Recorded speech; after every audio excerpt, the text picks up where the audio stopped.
말년 그냥 조용히 살고 싶다? 그렇다면 당신이 엮이는 사람을 제대로 가려야 합니다.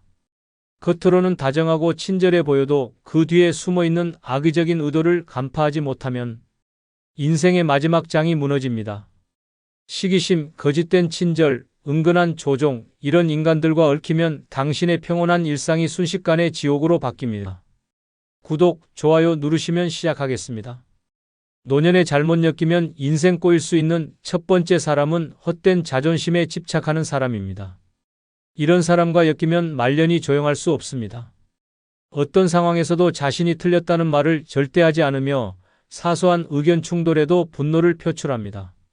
내가 누군데 나이를 어디로 보고 말하는 거야 라는 말이 입버릇처럼 붙어 다니고 자신의 체면 하나를 위해 주변 사람들의 기분과 상황은 전혀 고려하지 않습니다. 결국 그 한 사람 때문에 모임은 깨지고 가족 간의 대화도 멀어지며 평생의 친구마저 등을 돌리게 됩니다. 이런 자존심은 진짜 자존이 아닌 허세와 고집의 집합체입니다. 도움을 받는 것도 자존심이 상한다고 거절하고 본인이 실수해도 절대 인정하지 않습니다. 노년에 흔히 벌어지는 병원 진료, 자녀의 조언, 동료의 충고조차 나를 무시한다는 망상으로 받아들입니다. 이로 인해 건강을 악화시키고 좋은 관계를 망치며 결국 자신이 먼저 외면받는 존재가 됩니다. 하지만 본인은 마지막까지도 이유를 모릅니다. 왜 사람들이 멀어졌는지를. 노년에는 체면보다 관계가 중요합니다. 누군가와 편안하게 웃고 대화할 수 있는 시간이야말로 진정한 자산입니다.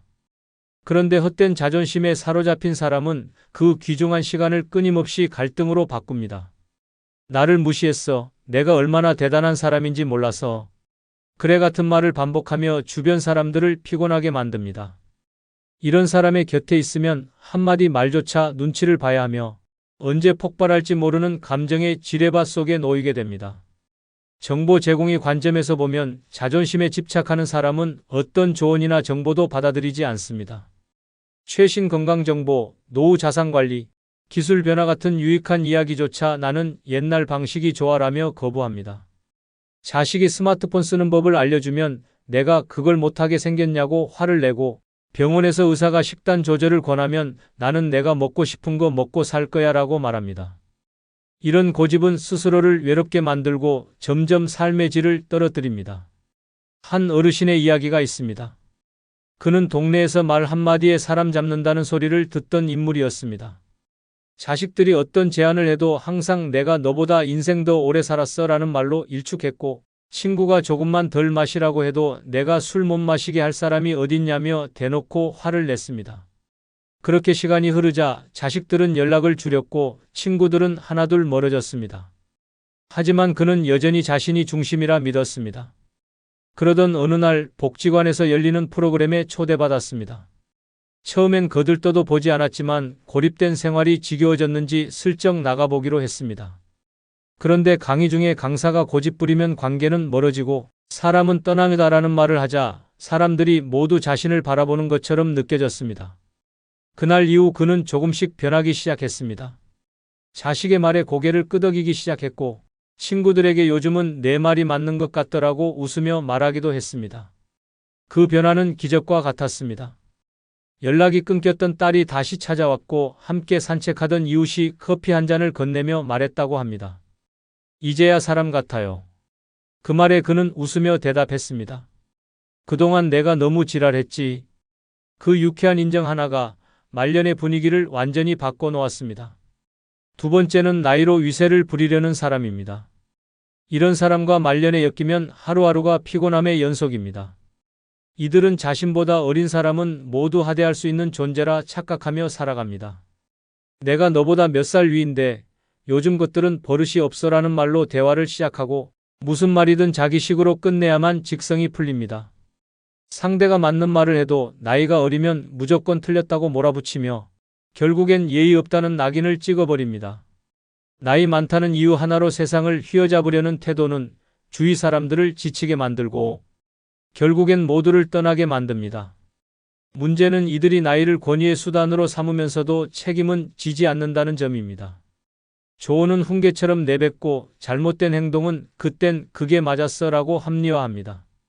회식 자리에서 술을 권하고 거절당하면 요즘은 다들 예민해라며 타박하고 자식이나 후배에게 무례한 말을 해놓고도 내가 나이가 얼만데라고 버티는 모습은 주변을 숨막히게 만듭니다. 결국 이런 사람 곁엔 진심으로 대화하는 사람은 사라지고 겉으로만 인사하는 가짜 인연만 남게 됩니다. 나이는 존중의 이유가 될 수 있지만 권위의 무기가 되어선 안 됩니다. 현대 사회에서는 상호 존중이 중요한데 이들은 나이가 곧 권력이라는 구시대적 사고에서 벗어나지 못합니다. 그래서 주변 사람들이 떠나도 그 이유를 절대 모릅니다. 오히려 내가 너무 잘해서 사람들이 질투하나 봐라는 황당한 자부심에 빠지기도 합니다. 이런 사람과 말년에 엮이면 어떤 모임에서도 긴장하게 되고 본인의 생각이나 의견을 꺼내는 것이 무서워지며 결국 침묵과 외로움 속에 갇히게 됩니다. 정보의 측면에서도 문제는 큽니다. 요즘의 변화는 빠르고 새로운 기술과 개념들이 끊임없이 등장합니다. 그런데 나이로 위세를 부리는 사람은 이런 흐름을 받아들이지 않고 무조건 옛날 방식이 최고라고 주장합니다. 최신 건강정보, 금융관리, 스마트폰 사용법 등 실질적인 도움을 줄 수 있는 정보를 쓸데없는 거라며 무시하고 본인의 경험만을 절대적 기준으로 삼습니다. 어느 노인의 이야기가 있습니다. 그는 경로당에서 누구보다 목소리가 큰 인물이었습니다. 처음 만난 사람에게도 몇 살이요? 나보다 어린애라고 말하며 말을 자르기 일쑤였고 어떤 이야기도 결국 자신의 무용담으로 바꿔버렸습니다. 바둑판에서 지면 내가 일부러 져준 거지. 음식이 맛없어도 옛날엔 이런 건 밥상에도 못 올렸다고 비아냥댔습니다. 심지어 자원봉사로 온 대학생에게 어디서 감히 나한테 반말하냐고 소리친 적도 있었습니다. 사실 그 대학생은 존댓말을 쓰고 있었는데 단지 목소리가 크다는 이유로 오해받은 것입니다. 결국 그 경로당에서 사람들은 하나둘 그를 피하기 시작했고 급기야 프로그램 운영자도 분위기 흐리는 분이 계셔서 요즘 참여율이 떨어진다는 말을 꺼냈습니다. 그 노인은 여전히 자신이 잘못한 줄 모르고 요즘 사람들 다 싸가지 없어라고 말했지만 실제로는 그 한 사람 때문에 경로당 전체 분위기가 얼어붙고 있었습니다. 세 번째는 일 없는 사람을 무시하는 사람입니다. 이런 인간은 말년에 주변 사람의 자존감을 갉아먹는 존재입니다. 자신이 아직도 뭔가 한다는 이유 하나로 은퇴했거나 일에서 물러난 사람을 아래로 봅니다. 요즘 뭐 하세요? 라는 질문 뒤엔 늘 비교와 비아냥이 숨어 있습니다. 나는 아직도 바빠 죽겠는데 그렇게 놀면 심심하지 않아요? 라며 상대의 삶을 하찮게 만들고 자기가 살아있는 증거를 남의 삶을 깎아내리는 데서 찾습니다. 이런 사람 곁에 있으면 어떤 대화도 모욕으로 끝나며 존재 자체가 초라하게 느껴지는 괴로운 시간이 반복됩니다. 노년기엔 누구나 일의 무게에서 내려와야 합니다. 일하지 않는 것이 게으름이 아니라 삶의 또 다른 단계입니다. 하지만 이 무시하는 인간은 일을 통해서만 자존감을 유지하는 사람입니다. 스스로가 아무것도 아닌 존재가 될까 두려운 나머지 다른 이들을 깎아내려 자신의 우월감을 지키려 합니다. 본인은 열심히 사는 것처럼 굴지만 실제로는 허세와 두려움의 가면을 쓴 불안한 존재일 뿐입니다. 문제는 그 말들이 농담처럼 혹은 칭찬인 척 위장되어 다가온다는 점입니다. 그래도 취미라도 좀 가지셔야 할 텐데라며 잔소리를 던지고 아직 건강하신데 뭐라도 좀 하시지라며 무언의 압박을 줍니다. 그 말들이 반복될수록 은퇴한 사람은 점점 더 위축되고 자신의 삶이 쓸모없다는 착각에 빠지게 됩니다. 결국 스스로 고립되고 무기력에 빠지며 말년의 삶이 활기를 잃게 됩니다. 사회적으로도 이런 시선은 치명적입니다.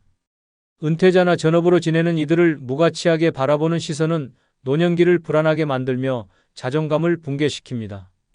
실제로 은퇴 후 우울감을 호소하는 이들 중 상당수가 사회적 평가와 타인의 시선에서 비롯된 상실감을 경험합니다. 나는 더 이상 쓸모없는 존재인가라는 생각은 자살, 충동으로까지 이어질 수 있을 만큼 강력한 심리적 타격을 줍니다. 그 배경에는 바로 일 없는 사람을 무시하는 사람이 존재합니다. 한 어르신의 이야기가 있습니다. 그는 60대 후반에 조용히 은퇴한 후 평범한 일상 속에서 글을 쓰고 식물을 키우며 지내고 있었습니다. 그런데 동네에 자주 보이는 한 인물이 있었습니다. 비슷한 또래였지만 아직도 자잘한 부업을 하고 있다고 늘 떠벌리며 다녔습니다. 그 사람은 만날 때마다 그래도 뭐라도 해야죠.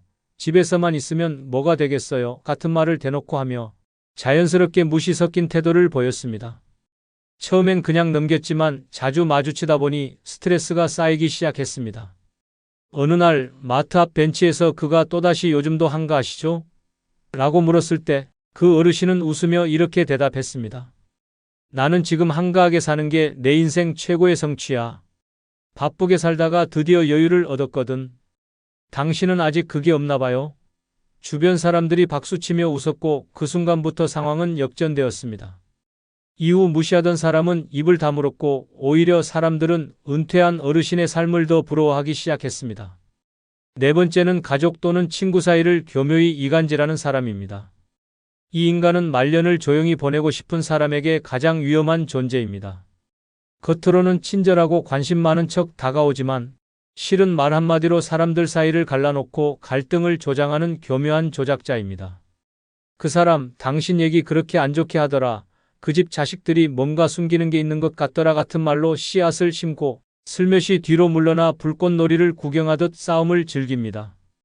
이들의 특징은 절대 정면으로 부딪히지 않는다는 점입니다.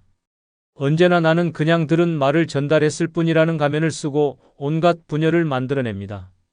이간질은 단순한 오해가 아니라 감정을 찢어놓는 일입니다. 평생을 함께한 친구 사이를 의심하게 만들고 피를 나눈 가족 사이에 불신을 심어 결국 말조차 섞지 않게 만듭니다. 특히 말년에 이런 갈등이 생기면 다시 회복하기 어렵습니다. 자존심이 세지고 시간이 많아진 만큼 감정도 깊어지기 때문입니다. 그 결과 사람을 가장 필요로 하는 시기에 사람을 잃는 비극이 벌어집니다. 이간질하는 사람은 그것조차 자기 탓이 아니라고 발뺌하며 다음 희생양을 찾아 떠납니다. 이들은 꼭 필요한 순간에는 사라지고 갈등이 생기면 중립인 척합니다. 실은 모든 불씨를 자신이 만들어 놓고도 나는 그런 의도가 아니었다고 입을 닫습니다.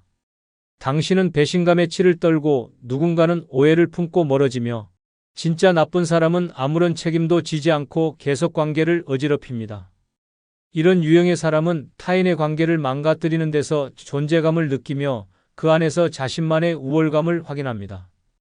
결국 그 한 사람 때문에 평생 쌓아온 신뢰가 무너지고 모든 사람이 불편해지는 지옥 같은 상황이 벌어집니다. 이간질은 대놓고 싸움을 붙이는 방식보다 훨씬 더 위험합니다. 소문을 가장한 진실 반, 거짓 반의 말로 사람의 마음을 찌르고 부드러운 말투와 친절한 미소로 상대의 경계를 무너뜨립니다. 나는 내 편이야 라며 다가오지만 실상은 모두의 편이 아닌 누구의 편도 아닌 사람입니다. 이렇게 포장된 독은 늦게 퍼질수록 치명적이며 결국 말년에 가장 소중한 인간관계를 망쳐놓습니다. 조용히 살고 싶은 사람에게 이런 인간은 최대의 재앙입니다. 한마을에 살던 두 할머니가 있었습니다. 젊은 시절부터 친구로 지냈고 자식들끼리도 어울리며 가족 같은 관계였습니다. 그런데 어느 날부터 미묘한 감정에 금이 가기 시작했습니다. 이유는 작은 소문 하나였습니다. 그 할머니가 당신 손녀 예쁘다는 말 안 했대요. 오히려 남의 자식이 더 똑똑하다고 했다던데요. 라는 말이 돌았고 자존심이 상한 한 할머니는 서서히 거리를 두기 시작했습니다. 몇 달 후에는 그 집 자식이 당신한테 손 벌렸던 거 누구한테도 말 안 했으면 좋겠다던데요. 라는 말까지 들었습니다. 그 모든 이야기를 전한 사람은 한 명이었습니다. 마을에서 가장 말이 많고 어디에나 끼어드는 인물이었습니다. 문제는 모든 말에 나는 그냥 걱정돼서라는 멘트를 붙이는 습관이 있었고 아무도 그것을 의심하지 않았습니다.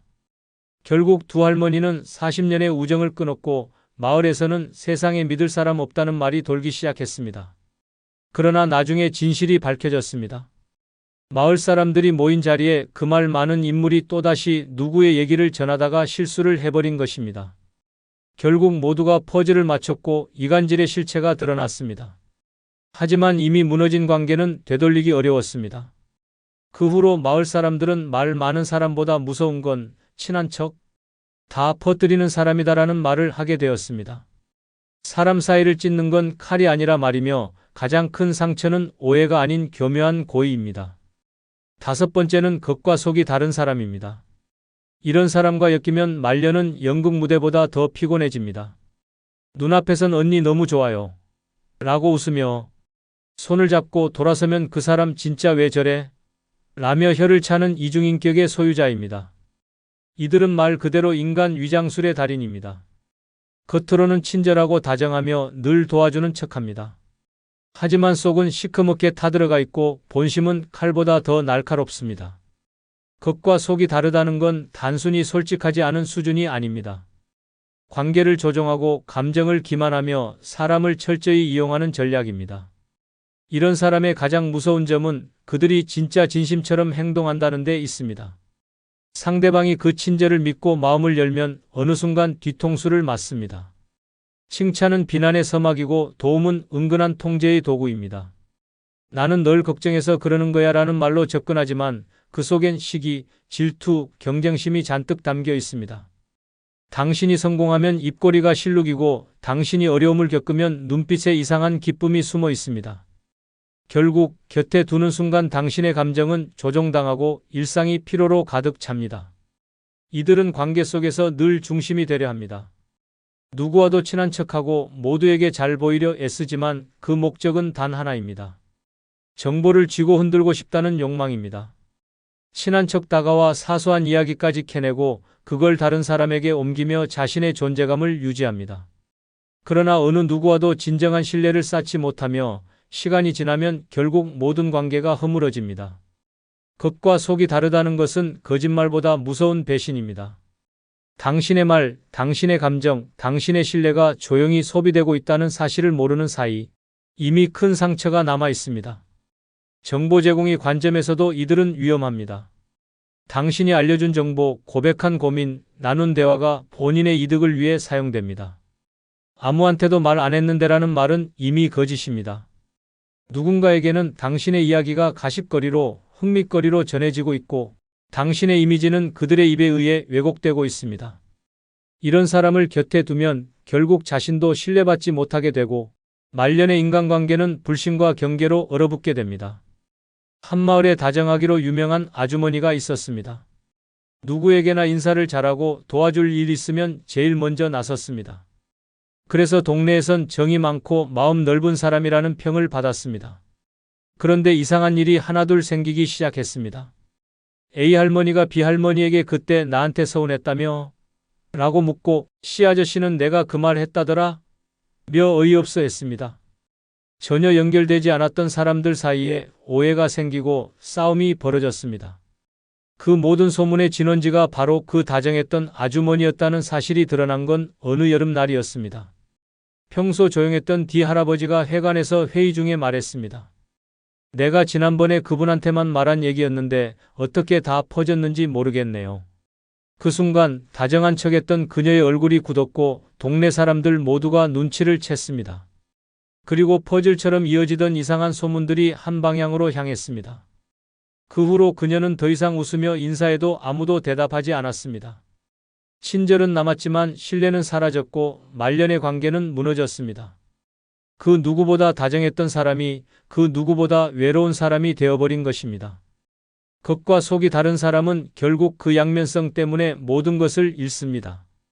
말년의 인간관계는 단순한 친절보다 믿을 수 있는 진심이 중요합니다. 여섯 번째는 시기심에 눈이 먼 사람입니다. 이 사람과 말년에 엮이면 평온했던 삶은 순간적으로 지옥으로 변합니다. 겉으로는 친근하고 친절한 척하지만 그들의 눈빛 속에는 불타는 시기심이 숨어 있습니다. 아무리 좋은 일이 생겨도 그들은 당신의 성취를 축하한다는 말 대신 저 사람은 정말 잘 나가네라며 뒤에서 낮은 목소리로 중얼거립니다. 당신이 성공할 때마다 그들은 마치 불편한 침묵을 흘리며 웃는 얼굴 뒤에서 속으로 악담을 퍼붓고 있습니다. 이런 사람의 시기심은 단순히 개인적인 감정을 넘어선 치명적인 사회적 공격으로 번질 수 있습니다. 이들은 절대 자신의 시기심을 인정하지 않습니다. 오히려 나는 그 사람이 잘 되기를 바란다면서 무슨 일이든 그 사람에게 하극상을 일으키려 하거나 은근히 그 사람의 성취를 깎아내리려 합니다. 이게 끝이 아닙니다. 그들의 시기심은 의도적이고 교묘하게 관계를 파괴합니다. 처음에는 아무렇지 않게 그 사람은 이런 걸 잘하는 것 같아라는 말로 시작하지만 점점 그 사람이 더 이상 잘 보이지 않도록 노력합니다. 무심코 흘린 한마디가 고의로 던진 불씨가 되어 당신의 신뢰를 조금씩 갉아먹고 점점 더 큰 갈등으로 번지게 만듭니다. 시기심에 눈이 먼 사람은 무의식적으로 당신의 기쁨과 성공을 자기만의 손실로 해석합니다. 그들은 내가 좋은 자리를 차지하기 전에 먼저 그 자리를 차지하거나 내가 놓친 기회를 가로채려 합니다. 성공이 아니면 실패하길 바라는 마음으로 주위 사람들과의 관계에서 끊임없이 방해를 놓습니다. 한 할머니의 이야기를 소개합니다. 그녀는 평생을 일하며 자식들을 키웠고 어느 정도 안정된 삶을 살고 있었습니다. 그동안 가까운 친구가 있었지만 그 친구는 점차 할머니의 삶을 질투하게 되었습니다. 특히 할머니의 아들 중 한 명이 집을 새로 사는 바람에 갈등은 심화되었습니다. 그 친구는 마치 할머니가 자식들에게 더 많은 사랑을 주는 것처럼 느꼈고 나중에는 자꾸만 너희 아들만 그렇게 잘 되면 좋겠냐? 며 할머니를 자주 비판했습니다. 어느 날 할머니는 그 친구에게 왜 자꾸 나에게 그런 말을 하냐고 물었습니다. 그러자 친구는 당황하며 그게 아니야. 나는 그냥 내가 너무 자랑하는 것 같아서라고 대답했습니다. 그 순간 할머니는 깨달았습니다. 친구의 말 속에서 날카로운 시기심이 숨어 있다는 걸. 그 친구는 할머니의 자식들이 잘 되는 걸 보며 계속해서 자기가 못 얻은 것을 그들의 탓으로 돌리고 있었던 것입니다. 결국 할머니는 그 친구와의 관계를 정리할 결정을 내렸습니다. 그 친구와의 관계를 끊은 후 할머니는 평온한 마음으로 남은 일상을 보내게 되었습니다.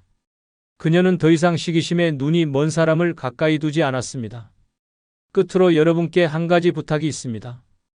영상 중간중간 화면 아래에 소개되거나 영상 설명란에 있는 제품을 누르시면 쿠팡으로 연결됩니다. 이렇게 쿠팡으로 연결된 후 아무 물건을 사셔도 제 채널에 약간의 수익이 발생하오니 앞으로 쿠팡에서 물건을 구입할 경우 이런 식으로 구입해 주셔서 본 채널에 간접 후원해 주시면 대단히 감사하겠습니다. 나이 70이 넘어서도 매일 스트레스 받고 살고 있습니까? 자식들 때문에, 배우자 때문에, 친구들 때문에 골치 아픕니까? 그렇다면 당신은 인생을 완전히 잘못 살고 있습니다. 충격적인 사실을 알려드리겠습니다. 진짜 행복한 노인들의 90%는 혼자 삽니다. 그들은 독성관계를 과감하게 차단하고 남의 눈치 보기를 포기하고 자신만의 왕국을 건설했습니다. 반면 불행한 노인들은 여전히 착한 사람이 되려고 애씁니다. 자식들에게 이용당하면서도 가족이 우선이라고 합니다. 친구들에게 무시당해도 외로우면 안 되니까라며 참습니다. 그 결과는 평생 노예처럼 살다가 후회하며 죽어갑니다. 더 이상 바보처럼 살지 마십시오. 지금부터 공개하는 6가지 뼈아픈 진실을 받아들이고 진짜 자유를 찾으십시오. 좋아요 누르시면 시작하겠습니다. 늙어 외롭지만 속 편하게 사는 첫 번째 방법은 고장난 관계는 수리하지 말고 버리는 것입니다. 평생을 함께했던 사람이라도 한번 어긋나기 시작한 관계는 결국 당신의 마음과 건강을 좀먹는 병이 됩니다. 용서하라, 이해하라, 화해하라는 말은 젊을 땐 통하지만 늙어선 독입니다.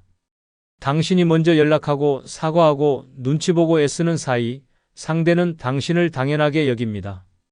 그렇게 이어진 관계는 관계가 아니라 감정의 감옥입니다. 문제가 반복되는 관계는 고칠 수 없습니다. 상대는 바뀌지 않고 당신만 지칩니다. 의사소통이 끊기고 믿음이 무너진 인간관계는 더 이상 연결이 아닙니다. 소모입니다. 늙어 외로운 이유는 혼자라서가 아니라 잘못된 관계를 억지로 끌고 가며 자신을 망가뜨리고 있기 때문입니다. 진짜 외로움은 옆에 누군가 있어도 마음이 더 아플 때 찾아옵니다. 그래서 늙어서 가장 먼저 해야 할 일은 관계 정리입니다. 정신건강의학과 전문의들은 말합니다. 반복적인 감정 스트레스를 주는 인간관계는 노년 우울증의 주요 원인이며 만성 스트레스를 받은 고령자는 뇌 속의 세로토닌 분비가 급격히 줄어들어 인지력 저하와 수면 장애까지 이어질 수 있다고 밝혔습니다. 관계 하나에 얽매여 잠을 못 자고 하루 종일 감정에 휘둘리는 삶은 분명병입니다. 그리고 그 병은 나이 들수록 치료가 어렵습니다. 충남 당진에 사는 김 씨는 대학 동창이자 평생 친구라 믿었던 이와 40년 가까이 연락을 이어왔습니다.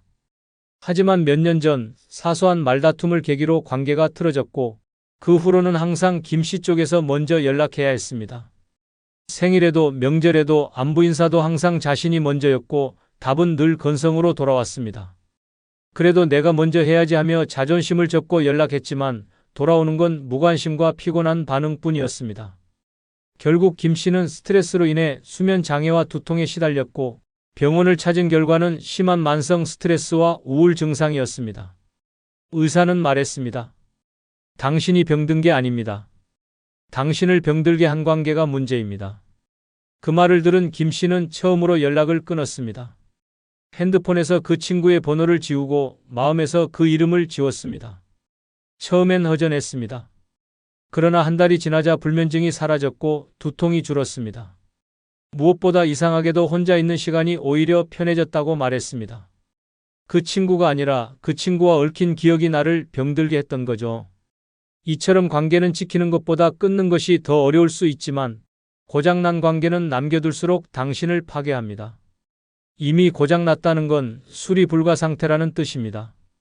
오래되었다고 아깝다고 언젠가는 괜찮아질 거라고 버티는 순간 당신의 정신은 부서지고 있습니다. 사람을 정리하는 건 비정한 일이 아니라 생존을 위한 선택입니다. 늙어 외롭지 않기 위해 애쓰지 마십시오. 외롭더라도 속 편한 삶이 더 건강합니다. 당신의 시간을, 마음을, 감정을 괴롭히는 인간관계는 더 이상 인연이 아닙니다. 그것은 낡은 감정의 쓰레기입니다. 이제는 치울 시간입니다. 늙어 외롭지만 속 편하게 사는 두 번째 방법은 억울한 일도 그냥 놓아버릴 때가 필요하다는 것입니다. 살다 보면 도저히 참을 수 없는 억울함이 가슴에 비수처럼 꽂힙니다. 자식한테 무시당하고 친구에게 배신당하고 형제에게 소외당해도 그 감정을 어디에도 제대로 풀 수 없습니다. 억울함은 말할수록 더 아프고 되갚을수록 더 외롭습니다. 늙어서 가장 무서운 병은 억울함이 쌓여 만들어지는 분노와 한입니다. 그리고 그 감정은 당신의 마음만이 아니라 몸까지 병들게 만듭니다. 정신건강의학과 전문의들은 말합니다. 억울함과 분노가 지속되면 스트레스 호르몬인 코르티솔이 과도하게 분비되며 면역력이 떨어지고 심장질환, 위궤양, 우울증의 발병률이 높아진다고 경고합니다. 특히 노년기에 분노 감정이 계속되면 뇌연류가 불안정해져 기억력, 저하 치매 초기 증상으로 연결될 수 있다는 연구도 있습니다. 억울함을 안고 사는 건 결국 마음의 독을 매일 조금씩 들이마시는 것과 같습니다. 그러나 우리는 왜 이렇게 억울함을 놓지 못할까요? 이유는 단 하나입니다. 내가 틀리지 않았다는 걸 누군가는 알아주길 바라기 때문입니다. 하지만 냉정하게 말하자면 당신이 아무리 옳아도 세상은 모릅니다. 아니, 알려고 하지도 않습니다. 결국 억울함이란 타인을 향한 메시지가 아니라 자기 자신을 향한 덫입니다. 그 덫에서 빠져나오는 유일한 방법은 포기입니다. 복수도 해명도 아닌 그냥 스스로 손을 놓는 것입니다. 경북 포항에 사는 정 씨는 공무원으로 30년을 근무하며 성실하게 살아왔습니다. 그러나 정년을 앞두고 부하 직원이 허위 보고를 했다는 이유로 부당 징계를 받았습니다. 억울했습니다. 수십 장의 소명서를 써서 제출했고 인사위에도 수차례 항변했지만 돌아오는 건 무관심뿐이었습니다. 그 후로 그는 매일 밤 억울한 감정에 잠을 설치고 술로 버티며 살았습니다. 하지만 시간이 지나도 누구 하나 그의 편을 들어주지 않았습니다. 결국 그는 극심한 불면증과 우울감으로 병원에 입원하게 되었습니다. 의사는 단호하게 말했습니다. 지금 이분은 억울한 게 아니라 스스로 분노에 중독된 상태입니다. 이 감정을 놓지 않으면 몸이 먼저 망가집니다. 그 말에 충격을 받은 정 씨는 결국 싸움을 멈췄습니다. 다시 소명서를 쓰지 않았고 사람들 앞에서 변명도 하지 않았습니다. 대신 작은 텃밭을 가꾸고 하루 1시간씩 강가를 걸었습니다. 그리고 이렇게 말했습니다.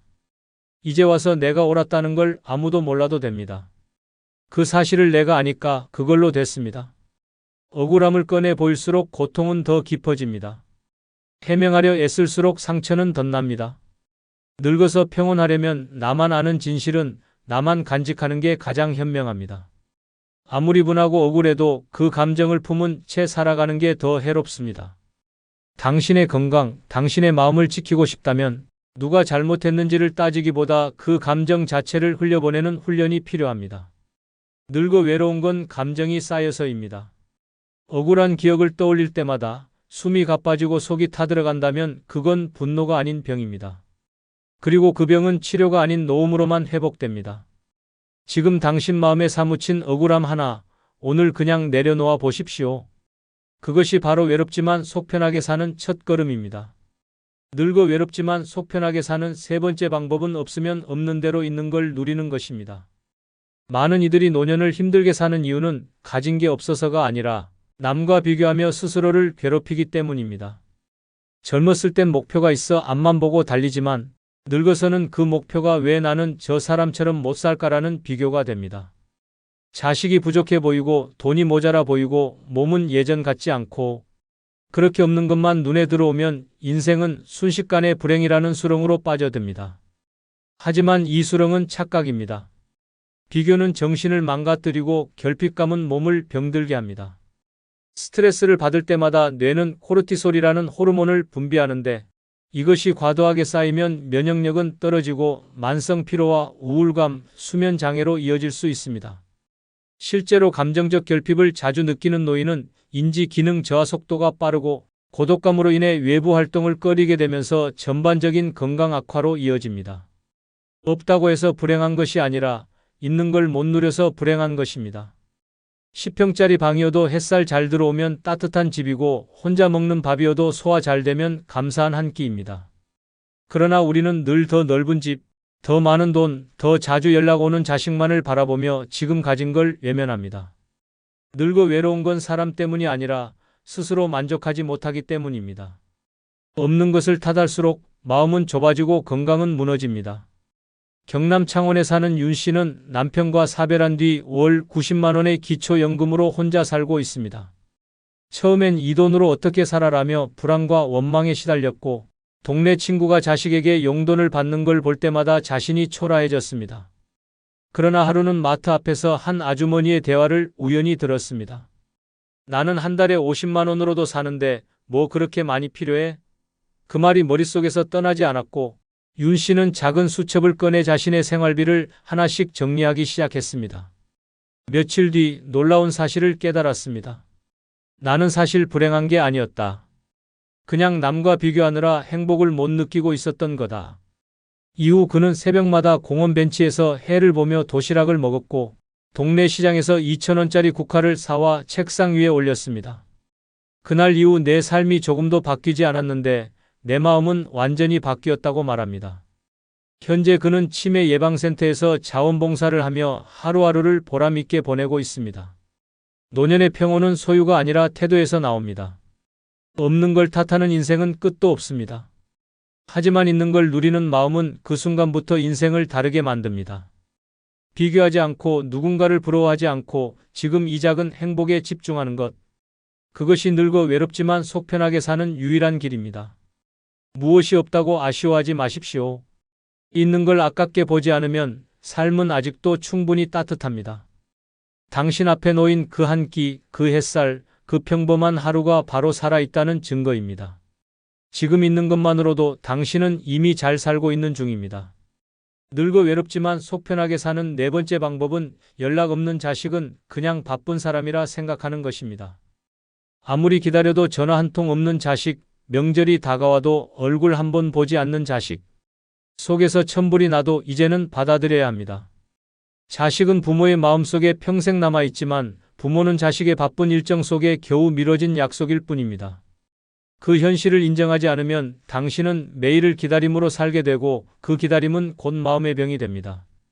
많은 부모들이 언젠가는 연락하겠지, 이번 주말엔 오겠지라며 희망을 품지만 그 희망은 어느새 섭섭함이라는 독으로 바뀝니다. 그리고 그 독은 몸까지 병들게 만듭니다.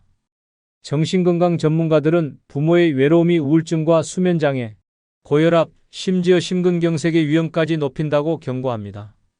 마음의 상처는 약으로 치료되지 않으며 특히 고령자의 경우 감정 스트레스가 면역력을 빠르게 무너뜨립니다. 하지만 자식의 무관심은 사랑이 없는 것이 아니라 삶의 여유가 없는 것일 수 있습니다. 그렇다고 이해하라는 말은 아닙니다. 단지 기대하지 말라는 말입니다. 기대가 없으면 실망도 없고 실망이 없으면 외로움은 덜합니다. 이제는 연락을 기다리는 대신 잘 살고 있으려니 생각하고 넘기는 훈련이 필요합니다. 자식이 아니라 당신 자신의 평온을 위해서 말입니다. 전북 전주에 사는 고 씨는 70세 생일이 지나도록 자식들에게 축하 전화 한 통 받지 못했습니다. 그는 하루 종일 핸드폰만 들여다보며 어디 아픈가, 무슨 일이 있나 걱정했지만 아무 일도 없었습니다. 단지 바빴던 겁니다. 평소에도 자식들이 뜸했지만 이번 생일만큼은 다를 거라 믿었던 고 씨는 결국 식사도 못하고 울음을 삼켜야 했습니다.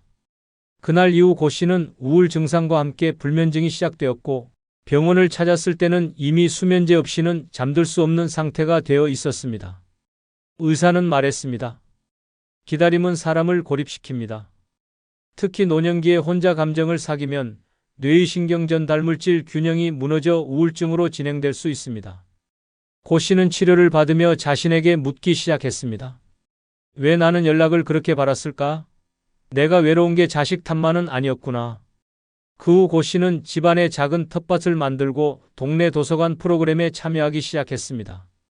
핸드폰 벨소리에 휘둘리지 않기 위해 알림음을 꺼버렸고 매주 토요일마다 스스로를 위한 생일 케이크를 사 먹는 습관을 들였습니다. 기다리던 삶에서 누리는 삶으로 바꿨더니 외로움이 훨씬 줄었다고 말합니다. 늙어 외로움을 피하려면 기다리지 않는 연습부터 해야 합니다. 자식은 당신 삶의 전부가 아니며 자식의 부재는 곧 당신 인생의 실패가 아닙니다. 연락 없는 자식을 마음속에서 내려놓는 순간 비로소 당신은 속 편한 노년의 주인이 됩니다.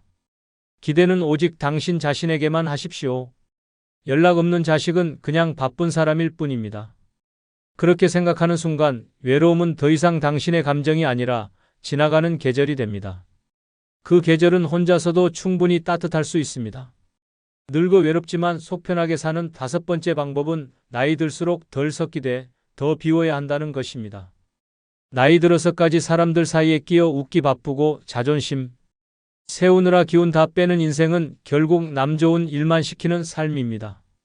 젊을 땐 부딪히고 섞이면서 배우지만 나이 들면 그 부딪힘이 갈등이 되고 그 섞임이 피로가 됩니다. 남 눈치 보며 맞춰주던 습관을 늙어서도 계속 갖고 있으면 결국 자기 인생을 남에게 맡기게 됩니다. 관계를 맺는 건 중요하지만 관계에 휘둘리는 건 치명적입니다. 무리한 모임, 억지로 이어가는 인간관계, 속으로는 싫으면서 억지 미소 짓는 시간. 이런 감정 소모는 노년의 뇌에 직접적인 영향을 줍니다. 실제로 미국 캘리포니아 주립대학 노년정신의학 연구소는 사회적 스트레스가 잦은 고령자는 코르티솔 수치가 높아져 뇌의 해마가 위축되며 기억력 저하와 우울증 발병률이 2배 이상 증가한다는 연구 결과를 발표했습니다. 또한 너무 많은 인간관계는 정보 과부하와 감정, 피로를 유발해 하루가 끝날 때는 몸보다 마음이 먼저 탈진합니다. 나이가 들수록 남과 어울리는 일은 선택이어야지 의무가 되어선 안 됩니다. 혼자 있는 게 외로움이 아니라 불필요한 관계를 정리하지 못한 게 진짜 외로움입니다. 충북 청주에 사는 이 씨는 은퇴 후 동창 모임, 향후에 사교 모임까지 일주일에 4-5번 약속을 소화했습니다. 처음엔 사람이 있어야 외롭지 않다는 생각으로 움직였지만 시간이 갈수록 귀가 따갑고 마음은 허전했습니다. 어떤 자리는 뒷말이 가득했고 어떤 모임은 자랑과 비교로 가득했습니다. 결국 이 씨는 식욕부진, 불면증에 시달리다 병원을 찾았고 진단은 만성 스트레스성 위염과 가벼운 우울 증세였습니다. 담당 의사는 말했습니다. 몸은 혼자 있어도 괜찮은데 마음이 억지로 사람 속에 있다 보니 더 지치는 겁니다. 관계를 줄이셔야 합니다. 그 말을 들은 이 씨는 충격을 받았고 이후로 모든 모임을 정리했습니다. 매일 아침 혼자 동네 뒷산을 오르고 아파트 경비원과 가볍게 인사 나누는 정도만 유지했습니다. 3개월이 지나자 소화는 다시 돌아왔고 밤에도 푹 잠들 수 있게 되었습니다. 그는 말합니다. 혼자 있는 시간이 늘어나자 내 마음이 숨 쉴 수 있는 공간도 같이 생겼습니다. 늙어 외로움에 휘둘리고 싶지 않다면 사람 속에서 허우적대지 말고 한 걸음씩 물러서야 합니다. 모임이 줄어든다고 삶이 허전해지는 게 아닙니다. 쓸데없는 말이 줄고 거짓된 웃음이 줄고 속으로 삼키던 스트레스가 줄어드는 것입니다. 나이 들수록 덜 섞이고 더 비워야 하는 이유는 단 하나입니다.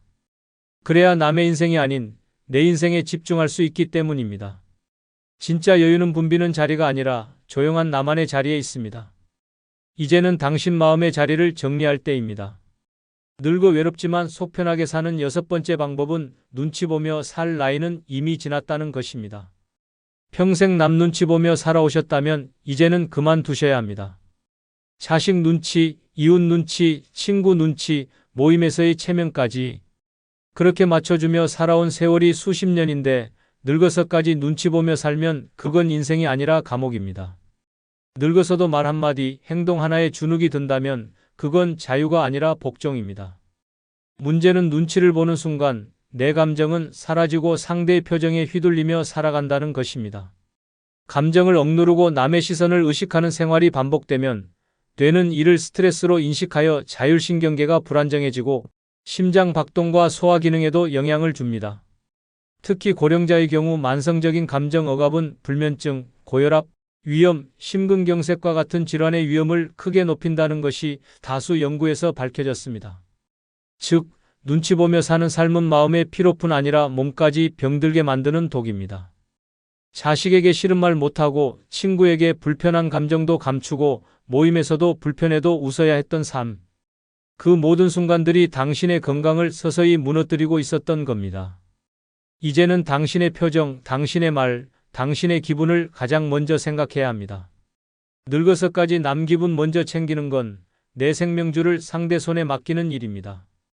대구에 사는 박 씨는 평생을 남에게 맞춰 사는 성격이었습니다. 은퇴 후에도 모임에서는 늘 자신이 먼저 음식값을 내고 자식에게도 본인이 힘들어도 항상 괜찮다고 말했습니다. 하지만 속은 썩어갔습니다.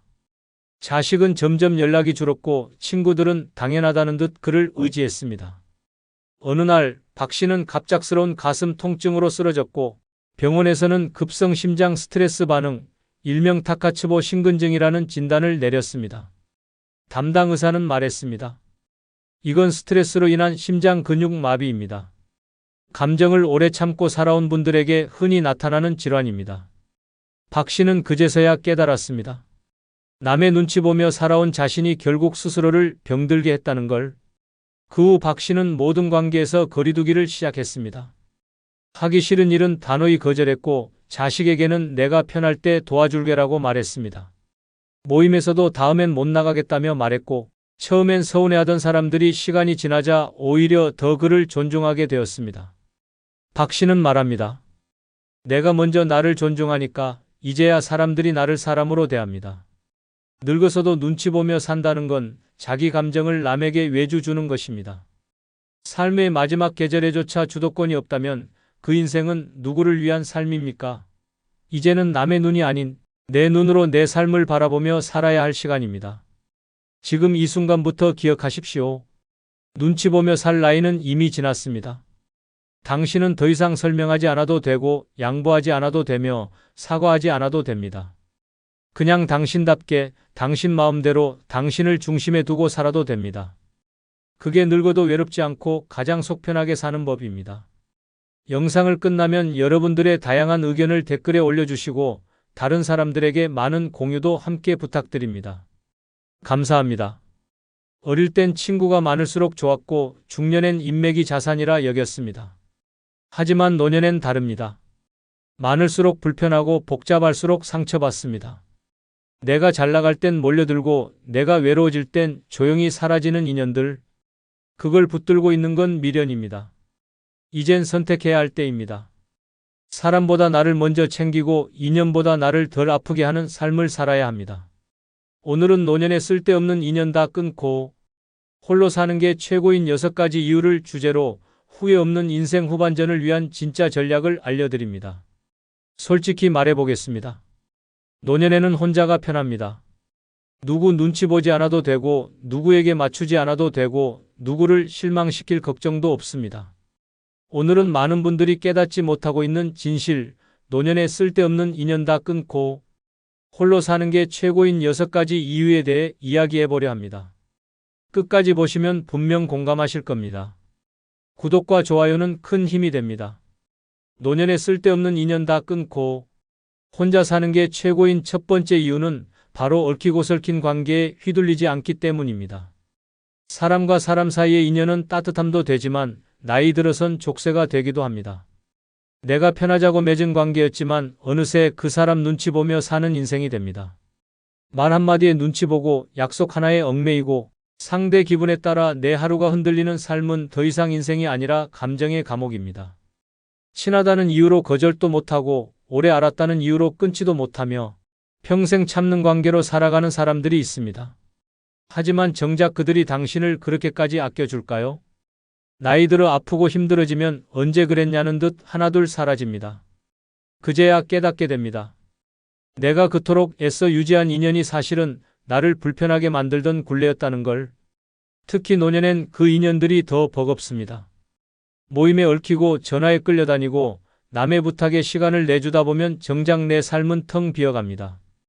피곤하다는 말도 못하고 혼자 있고 싶다는 마음도 얘기하지 못한 채 결국은 남을 위해 사는 하루가 반복됩니다. 진짜 자유는 관계를 줄이는 데서 시작됩니다.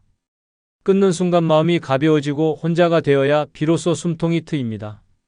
이제는 누구를 만날까보다 누구를 끊을까를 고민해야 합니다. 미련 때문에 붙잡고 있는 인연일수록, 당신을 갉아먹고 오래됐다는 이유로 유지하는 관계일수록 당신을 지치게 만듭니다. 내가 불편한 관계라면 아무리 오래된 인연이라 해도 과감히 놓아야 합니다. 남에게 휘둘리는 인생은 이제 끝내야 합니다. 경기도 평택에 사는 박희숙 씨는 60대 중반까지 동창 모임, 친지 모임, 자원봉사 모임 등 수많은 인간관계 속에서 살았습니다. 처음엔 사람은 있어야 한다는 생각으로 억지로 참석하고 전화 오면 반갑지 않아도 웃으며 받았습니다. 하지만 시간이 지날수록 그 관계들이 짐이 되어갔습니다. 어는 늘 본인 얘기만 했고 비는 만나면 돈 얘기뿐이었고 쉬는 남 험담으로 시간을 채웠습니다. 그들 중 누구도 박 씨의 마음을 진짜 들여다봐주진 않았습니다. 결정적인 날은 남편이 병원에 입원해 며칠간 돌보느라 모임에 불참한 날이었습니다. 단체 채팅방엔 요즘 왜 이렇게 빠지시냐, 이러다 우리랑 멀어지겠다는 말이 올라왔고 심지어 뒤에서 남편 핑계대고 혼자 살림하느라 바쁜 거 아니냐는 험담까지 들렸습니다. 박 씨는 충격에 휩싸였습니다. 그래서 조용히 채팅방을 나왔고 전화번호부도 정리했습니다. 처음엔 무섭고 허전했지만 놀랍게도 시간이 지나자 마음이 편안해졌습니다. 지금 박 씨는 조용한 삶을 살고 있습니다. 아침마다 라디오를 틀고 혼자 시장을 다니며 책을 읽고 커피를 마시는 소소한 하루가 너무도 소중하다고 말합니다. 그는 말합니다. 내가 원해서 맺은 인연들이었지만 결국 내 마음을 병들게 한 것도 그 인연들이었어요. 지금은요? 누굴 기다리지 않아도 되고 누굴 맞춰줄 필요도 없으니 하루가 얼마나 편한지 몰라요. 노년의 평화는 누가 곁에 있는지보다 누구에게 휘둘리지 않느냐에 달려 있습니다. 얽히고 설킨 관계 속에서 나를 지우며 살아가지 마십시오. 혼자가 불행이 아니라 진짜 나답게 사는 출발입니다. 늦지 않았습니다. 지금이라도 당신을 짓누르던 인연을 끊어내고 진짜 편안한 하루를 되찾으십시오. 그것이 바로 당신이 누릴 수 있는 최고의 자유입니다. 두 번째 이유는 바로 내 방식대로 살 수 있기 때문입니다. 평생 누군가에게 맞춰 살아왔습니다. 어릴 때는 부모님 뜻에 따라 살았고 젊을 때는 배우자와 자녀들을 위해 살았습니다. 직장에서는 상사와 동료들 눈치를 보며 살았고 사회에서는 남들이 정해놓은 기준과 시선에 맞춰 살았습니다. 정작 자신이 원하는 대로 살아본 적이 언제였는지 기억조차 나지 않습니다. 나이가 들어서도 마찬가지입니다. 자녀들은 부모가 이렇게 저렇게 살아야 한다고 간섭하고 친구들은 나이에 맞는 행동을 하라고 충고합니다.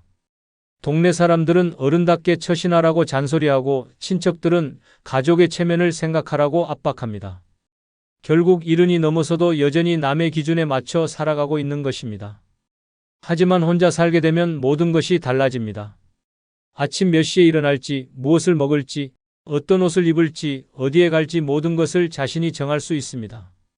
누구의 눈치도 보지 않고 누구의 허락도 받지 않아도 됩니다. 오직 자신의 기준과 취향에 따라 살아갈 수 있는 것입니다. 늦잠을 자고 싶으면 자고 밤늦게까지 텔레비전을 보고 싶으면 봅니다. 음식을 대충 해먹고 싶으면 그렇게 하고 하루 종일 잠옷차림으로 입고 싶으면 그렇게 합니다. 갑자기 여행을 떠나고 싶으면 떠나고 새로운 취미를 시작하고 싶으면 시작합니다. 이 모든 것들이 오직 자신의 의지에 달려 있습니다. 실제로 대구에 살던 69살 최 씨의 이야기가 이를 잘 보여줍니다. 그는 평생 가족과 주변 사람들의 기대에 맞춰 살아왔습니다. 안정적인 공무원 생활을 하며 성실하게 가정을 꾸렸고 자녀들 교육에 최선을 다했습니다. 은퇴 후에도 손자들 뒷바라지와 자녀들 도움주기에 바쁜 나날을 보냈습니다. 하지만 최 씨에게는 평생 간직해온 꿈이 있었습니다. 바로 그림 그리기였습니다. 어릴 때부터 그림에 소질이 있었지만 가족들은 그런 것으로는 밥벌이가 안 된다며 반대했습니다. 결혼 후에도 취미로라도 그림을 그리고 싶었지만 가사와 육아에 바빠 시간을 낼 수 없었습니다. 은퇴 후에는 시간이 생겼지만 이번에는 주변에서 나이 들어서 무슨 그림이냐며 만류했습니다. 몇 년 전 최 씨는 큰 결심을 했습니다. 자녀들과 거리를 두고 혼자만의 시간을 갖기로 한 것입니다. 처음에는 자녀들이 섭섭해했지만 최 씨는 단호했습니다. 자신만의 공간에서 자신만의 시간을 보내기 시작했습니다. 그리고 드디어 붓을 잡았습니다. 처음에는 서툴렀지만 점점 실력이 늘었습니다. 아침 일찍 일어나 그림을 그리고 오후에는 미술관을 다니며 작품을 감상했습니다. 저녁에는 온라인 미술 강의를 들으며 기법을 익혔습니다. 누구의 간섭도 받지 않고 오직 자신이 원하는 방식으로 하루를 보냈습니다. 몇 달 후 놀라운 일이 일어났습니다. 동네 문화센터에서 열린 전시회에 최 씨의 작품이 선정된 것입니다. 많은 사람들이 그의 그림을 보고 감탄했습니다. 그동안 억눌러왔던 재능이 마침내 꽃을 피운 것입니다. 최 씨는 평생 남의 방식대로 살아왔는데 이제야 진짜 내 삶을 살고 있다고 말했습니다. 세 번째 이유는 바로 나이 들어서까지 남에게 맞추며 살지 않아도 되기 때문입니다. 평생 남 눈치 보며 살아왔습니다. 자식 눈치, 배우자 눈치, 사회의 시선에 맞춰 말하고 행동하고 웃고 울었습니다. 그런데도 돌아온 건 칭찬도 감사도 아니었습니다. 오히려 왜 그렇게까지 하냐, 자기 일이나 잘하라는 식의 차가운 반응뿐이었습니다. 그런데도 우리는 또다시 맞춥니다. 습관이 되어버린 희생은 늙어서도 멈추지 않습니다. 가장 슬픈 노년은 내 인생의 주인이 되지 못한 채 남의 입장에 맞춰 움직이는 삶입니다. 좋아하지도 않는 음식을 같이 먹고 가기 싫은 자리에 끌려가고 마음에 들지 않는 말에도 웃으며 맞장구 칩니다. 어르신은 그래도 이해해 주시잖아요 라는 말에 또 져주고 괜찮으시죠? 라는 질문에 늘 응, 괜찮다라고 대답합니다. 하지만 정작 괜찮지 않은 건 내 마음, 내 시간, 내 인생입니다. 혼자 사는 삶이 필요한 이유는 단 하나입니다. 늙어서까지 누군가에게 맞추며 살지 않아도 된다는 해방감 때문입니다. 밥 먹는 시간, 자는 시간, TV 채널, 방 온도, 대화의 주제까지 이제는 전부 내가 정할 수 있습니다. 맞추느라 지쳤던 삶, 그 모든 것에서 벗어나는 순간 비로소 나답게 숨 쉴 수 있습니다. 이 자유는 그 어떤 인간관계보다 귀하고 그 어떤 재산보다 강력한 힘이 됩니다. 강원도 춘천에 사는 김영자 씨는 70대 초반입니다. 남편과 사별한 뒤 둘째 아들과 함께 살기 시작했지만 문제는 며느리였습니다. 처음엔 어머님 편하게 계세요라고 하더니 점점 행동 하나하나에 간섭이 늘어났습니다. 커튼색이 집 분위기랑 안 어울린다고 바꾸자 하고 냉장고 정리도 며느리 방식대로 따라달라 했습니다. 심지어 어머님 아침엔 7시 넘기 전에 일어나 주시면 좋겠어요 라는 말까지 듣게 됐습니다. 참고 또 참았습니다. 자식 집이니까 며느리 입장도 있으니까. 하지만 참을수록 목이 조여왔고 하루하루가 고통이었습니다. 결정적인 순간은 김 씨가 감기로 며칠 누워있던 어느 날이었습니다. 며느리가 툭 내뱉었습니다. 이럴 거면 따로 사시는 게 어때요? 그 말에 김 씨는 결심했습니다. 당장 나가겠다고. 적은 돈으로 단칸방을 얻었고 거기서 혼자 살기 시작했습니다. 지금 김 씨는 매일 아침 자신이 좋아하는 시간에 일어나 아랫목에 앉아 라디오를 듣고 삼시세끼를 본인 입맛대로 차려 먹습니다. 이불 개는 방법도 창문 여는 타이밍도 모두 자신의 방식입니다. 그는 말합니다. 지금은 작지만 나만의 세상이 생겼어요. 누가 뭐라고 하지 않으니까 매일이 살 것 같아요. 노년에 쓸데없는 인연 다 끊고 혼자 사는 게 최고인 네 번째 이유는 바로 누구에게도 구구절절 내 삶을 설명하지 않아도 되기 때문입니다. 사람들과 엮여 사는 한 당신의 하루는 끊임없는 해명과 변명의 연속입니다. 오늘 왜 전화를 안 받았는지, 왜 모임에 안 나왔는지, 왜 말수가 줄었는지, 왜 혼자 있으려고 하는지를 일일이 설명해야만 합니다. 이유를 말하지 않으면 오해를 받고 침묵하면 무례한 사람 취급당합니다. 늙어서까지 그럴 필요가 있을까요? 노년에 가장 피곤한 건 감정이 아니라 관계 속 설명 의무입니다. 그땐 왜 그렇게 했어? 그 말은 무슨 뜻이었어? 왜 그런 선택을 한 거야? 라는 질문을 받으며 매번 스스로를 정당화해야 하는 현실. 당신이 겪은 아픔, 당신이 선택한 외로움, 당신이 감수한 희생은 당신만의 진실인데 이 사회는 자꾸만 그것을 해명하라고 압박합니다. 결국 사람을 피하게 되고 입을 닫게 되고 외면받는 쪽으로 밀려납니다. 혼자 사는 삶의 위대함은 설명하지 않아도 된다는 데 있습니다. 아침에 늦잠을 자도 식사를 거르든 말든 외출을 하지 않아도 누구도 왜? 라고 묻지 않습니다. 침묵해도 무례가 아니고 조용히 있어도 이상한 사람이 아닙니다. 그 자체로 자유이며 그 자체로 존엄입니다. 아무 설명 없이 내가 원하는 삶을 살 수 있는 권리. 그것이 바로 관계에서 벗어난 사람만이 누릴 수 있는 특권입니다. 사람들은 당신의 사정을 진심으로 듣지 않습니다. 그저 판단하기 위해, 흉보기 위해, 험담할 기회를 만들기 위해 묻는 경우가 훨씬 많습니다. 힘들었어요 라고 말해도 돌아오는 건 다 그렇게 사는 거지 뭐라는 무관심이고, 혼자 지내고 싶어요라 말하면 성격이 까다롭다는 꼬리표가 붙습니다. 세상은 당신을 이해하려 하지 않습니다. 그저 평가하려 할 뿐입니다. 충남 공주에 사는 이영부 씨는 60대 말부터 이웃들과의 관계에 지쳐 있었습니다. 아파트 앞 평상에 앉기만 하면 요즘 왜 얼굴이 안 보였냐? 딸은 자주 오냐? 병원은 끊지 말고 다녀야지 같은 말이 쏟아졌습니다. 하나하나 대답하며 웃었지만 속은 타들어갔습니다. 몸이 아파도 딸과의 관계가 멀어졌어도 말할 수 없었습니다. 말하면 약해 보일까봐, 불쌍하게 보일까봐. 결정적인 사건은 영부 씨가 몇 달간 병원 치료를 받느라 사람들과 거리를 둔 시기였습니다. 돌아왔을 때 들려온 말은 충격이었습니다. 무슨 큰 병 걸렸대, 가족이 돌보지도 않는다더라, 돈 문제 있는 거 아니냐는 근거 없는 소문이 동네에 퍼져 있었습니다. 그때 깨달았습니다. 나는 설명했건 하지 않았건 결국 누군가의 입에 오르내릴 수밖에 없는 존재였다는 것을. 영부 씨는 이후 이사를 결심했습니다. 동네에서 조금 떨어진 작은 주택으로 옮겨 혼자 살기 시작했습니다. 처음엔 낯설었지만 어느새 조용한 하루에 익숙해졌고 지금은 말합니다. 요즘은 아무한테도 내 얘기 안 해요. 궁금해하는 사람도 없고 따지려는 사람도 없으니 속이 이렇게 편할 수가 없어요. 노년은 내 삶을 해명하는 시기가 아니라 그저 살아가는 시간이 되어야 합니다. 이유 없이 조용한 날, 설명 없이 편안한 하루. 그것이 진짜 평화입니다. 쓸데없는 인연은 당신에게 해명을 요구하지만 혼자 있는 삶은 당신을 그대로 존중합니다. 더 이상 당신의 선택을, 당신의 외로움을, 당신의 하루를 설명하지 마십시오. 이제는 아무 말도 없이도 존엄하게 살아도 되는 시간입니다. 5번째 이유는 바로 가고 싶은 장소, 만나고 싶은 사람만 만날 수 있기 때문입니다. 인생의 절반 이상을 타인의 요구에 끌려다녔다면 이제는 내가 원하는 곳으로, 내가 원하는 사람에게로 움직일 수 있어야 합니다. 더 이상 원하지 않는 약속에 억지로 얼굴을 내밀고 가고 싶지 않은 모임에 의무처럼 참석하며 시간과 에너지를 낭비할 이유가 없습니다. 늙어서도 자유가 없다면 그 삶은 이미 감옥입니다.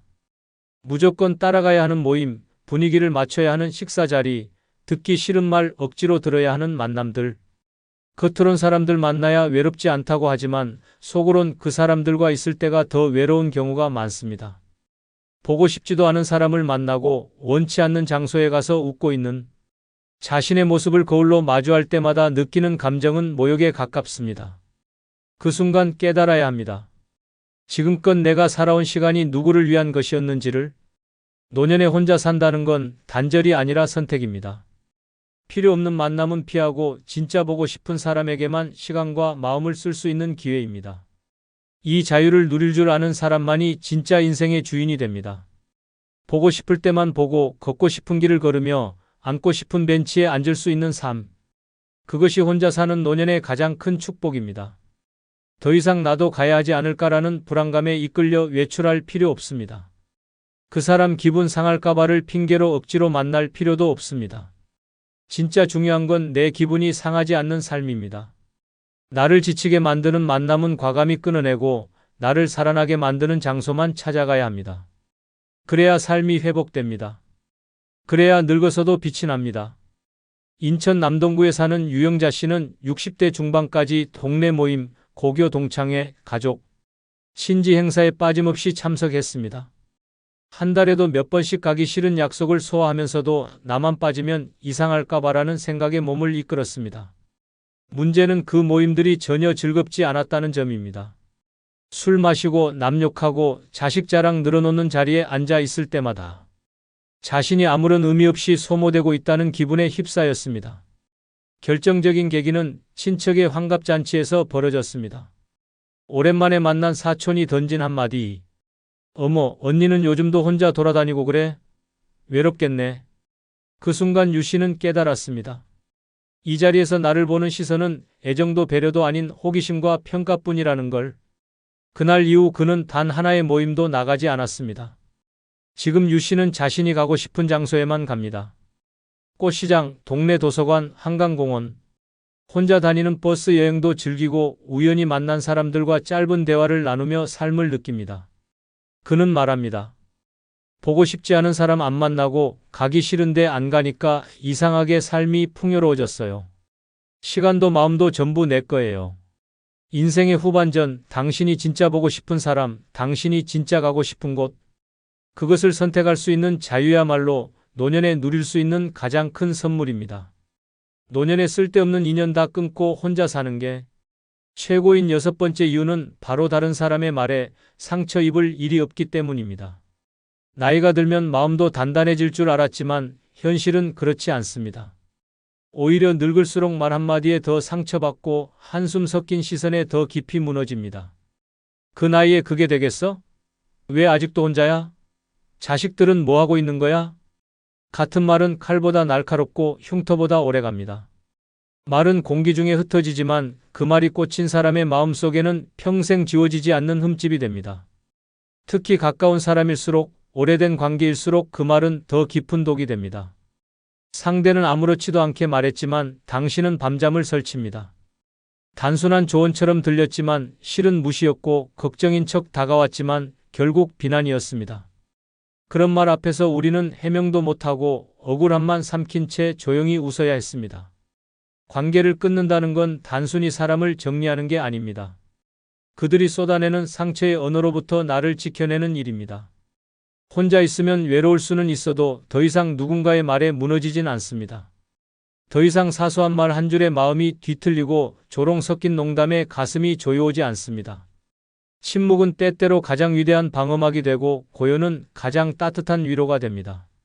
무엇보다 나이 들어 듣는 말은 대부분 칭찬이 아니라 간섭이고 위로가 아니라 비교입니다. 자식 자랑, 남편 자랑, 여행 자랑, 연금 자랑에 뒤섞인 말들은 당신의 자존심을 조용히 갉아먹습니다. 그런데도 웃어야 하고 맞장구 쳐야 하고 나도 괜찮다고 말해야 합니다.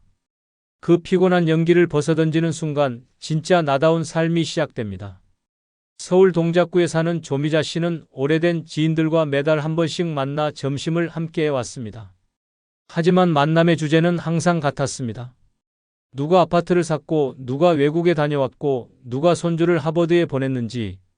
미자 씨는 그 자리에 앉아 있는 것만으로도 숨이 막혔습니다. 자신은 말할 것이 없었습니다. 남편은 오래전에 세상을 떴고 아들과는 연락이 뜸했습니다. 그 사실을 굳이 설명할 필요는 없었지만 그 자리에 있을 때마다 자신이 인생에서 실패한 사람처럼 느껴졌습니다. 결정적인 날은 한 친구가 무심코 말했습니다. 그래도 미자 넌 편하겠어. 혼자니까 자유롭잖아. 우리는 애들 챙기느라 바빠 죽겠어. 그 말은 위로가 아니었습니다. 조롱이었습니다. 그날 이후 미자 씨는 단 한 번도 그 모임에 나가지 않았습니다. 연락이 와도 답하지 않았고 점점 모든 인연을 정리해 나갔습니다. 노년은 자존심 하나로 살아가는 시기입니다. 그리고 그 자존심은 불필요한 말로부터 나를 멀리할 때 지켜집니다. 관계 속 말의 칼날에 매번 베이느니 차라리 침묵 속에 나를 두는 것이 100배 낫습니다. 쓸데없는 인연을 끊고 홀로 사는 삶, 그 속에는 나를 지켜주는 고요함과 단단함이 있습니다. 이제는 말에서 벗어나 평화 속에서 살아도 될 시간입니다. 물어봅시다. 그 친구와의 만남 후 마음이 편했습니까? 아니면 더 피곤하고 더 공허했습니까? 위로받고 싶어 만났는데 내 얘기는 들은 척도 않고 자기 얘기만 쏟아내는 사람. 그건 친구가 아니라 감정의 파괴자입니다. 오늘은 노년의 친구가 오히려 독이 되는 6가지 이유를 파헤쳐 드립니다. 끝까지 보시면 지금 곁에 두면 안 되는 사람이 누군지 명확하게 알게 되니 영상을 끝까지 시청하시기 바랍니다. 또한 영상을 보신 후 여러분들의 소중한 경험담을 꼭 댓글에 남겨주셔서 서로서로 소통하시기 바랍니다. 노년의 친구가 오히려 독이 되는 첫 번째 이유는 감정 쓰레기통이 되기 쉽기 때문입니다. 평생 일터에서 버틴 당신, 가족을 위해 희생한 당신, 이제 좀 쉬려 했더니 옆에서 조용히 곁을 지켜줄 것 같던 친구가 오히려 당신의 정신을 갉아먹는 존재가 되고 있습니다. 처음엔 아무렇지 않게 들었던 하소연, 몇 번이고 반복되는 푸념, 끝도 없이 쏟아지는 남편 욕, 자식 욕, 병원 얘기. 듣다 보면 어느새 본인의 하루가 무너지고 머리는 멍해지며 삶의 활력이 말라갑니다. 가장 큰 문제는 그 친구는 절대 당신의 이야기는 듣지 않는다는 점입니다. 당신이 힘들다고 말해도 그래도 너는 괜찮잖아라는 말 한마디로 다 덮고 넘어갑니다. 그렇게 당신은 말없이 고요히 무너져가는 감정의 쓰레기통이 되고 맙니다. 노년의 친구가 무조건 위로가 된다는 말은 환상입니다. 나를 지키지 못하면 친구라는 이름의 칼날은 언제든 내 마음을 찌릅니다. 내 감정을 다 털어도 괜찮은 사람은 없습니다. 아무리 가까워도 반복되는 하소연은 서로를 병들게 합니다. 노년에는 단지 말을 들어줄 상대보다 침묵을 나눌 수 있는 존재가 필요합니다. 그렇지 않으면 친구와의 수다는 위로가 아닌 피로가 됩니다. 충청북도 청주에 사는 김명자 씨는 67세입니다. 남편은 몇 해 전 돌아가셨고 외동딸은 결혼 후 외국에 나가 살고 있습니다. 한적한 아파트 단지에서 하루하루를 정리하며 조용히 살아가던 김 씨에게 어느 날 고등학교 동창이 연락을 해왔습니다. 야, 나 너랑 가까이 이사 왔다. 이제 심심하지 않겠다. 순간 반가운 마음이 들었고 김 씨는 곧장 만나자고 했습니다. 문제는 그 다음부터였습니다. 친구는 매일같이 김 씨에게 전화를 걸어왔고 만나자고 했습니다. 한두 번은 즐거웠지만 시간이 지날수록 대화의 대부분은 친구의 하소연으로 채워졌습니다. 남편 욕, 자식 문제, 며느리 험담, 병원 진료 후기, 경제적 불만, 온갖 세상 탓까지. 김 씨는 처음엔 위로가 되어주려 했습니다. 하지만 나중에는 전화벨만 울려도 가슴이 철렁했고 오늘 또 무슨 얘기를 하려나 두려워지기 시작했습니다. 어느 날 김 씨는 큰 병원에 진료를 받으러 가야 했습니다. 긴장이 되던 날이었지만 친구는 아침부터 찾아와 자신이 어젯밤에 겪은 며느리와의 갈등을 2시간 넘게 털어놓았습니다. 김 씨는 끝내 병원 예약을 놓치고 말았습니다. 그날 밤 김 씨는 처음으로 잠을 이루지 못했습니다.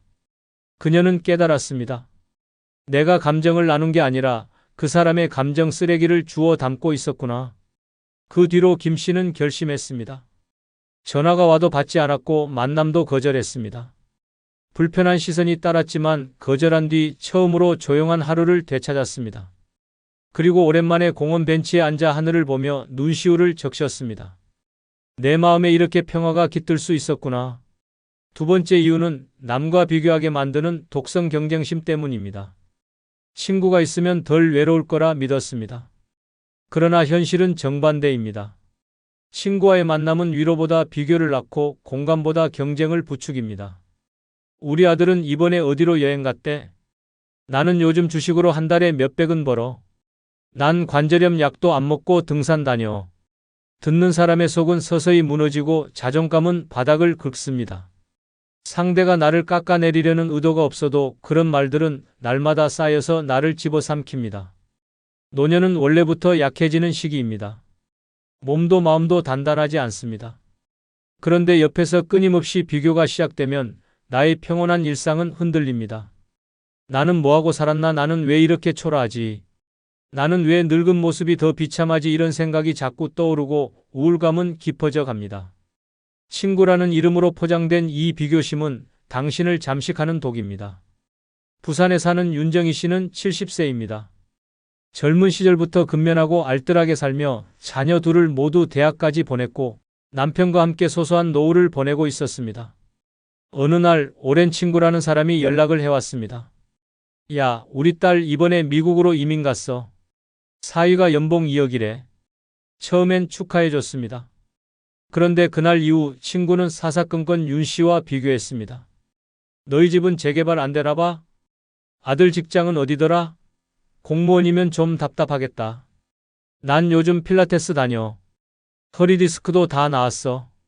처음에는 웃으며 넘기려 했습니다. 하지만 이런 말들이 반복되자 윤 씨의 마음은 점점 침잠하기 시작했습니다. 문득 거울을 보며 얼굴에 주름을 셌고 남편에게 괜히 짜증을 냈고 아들의 문자 한 통이 늦어지면 넌 왜 남들처럼 효도를 안 하냐며 쏘아붙이기까지 했습니다. 그 말 한마디 한마디는 분명 친구가 했는데 상처는 가족에게 쏟아졌고 결국 모든 인간관계가 삐걱대기 시작했습니다. 결정적인 순간은 어느 카페에서 벌어졌습니다. 친구와 함께 앉아있던 자리, 친구가 휴대폰으로 사진을 보여주며 말했습니다. 이게 우리 딸이 이번에 산 집이야. LA인데 수영장도 있고 차는 벤츠 타. 그 말을 들은 윤 씨는 마른 입술을 한번 다물고 속으로 생각했습니다. 나는 왜 이렇게 초라하지? 그날 집으로 돌아오는 길, 윤 씨는 아무 말도 하지 않았습니다. 그리고 그날 밤 처음으로 혼자 울었습니다. 왜 나는 내 삶이 이렇게 부끄럽지? 나는 자식 둘 다 잘 키웠는데 왜 이렇게 작아져야 하지? 그 후 윤 씨는 조용히 연락을 끊었습니다. 친구가 잘못한 건 없었습니다. 하지만 그 친구와 함께 있으면 자신이 점점 없어지는 느낌이 들었습니다.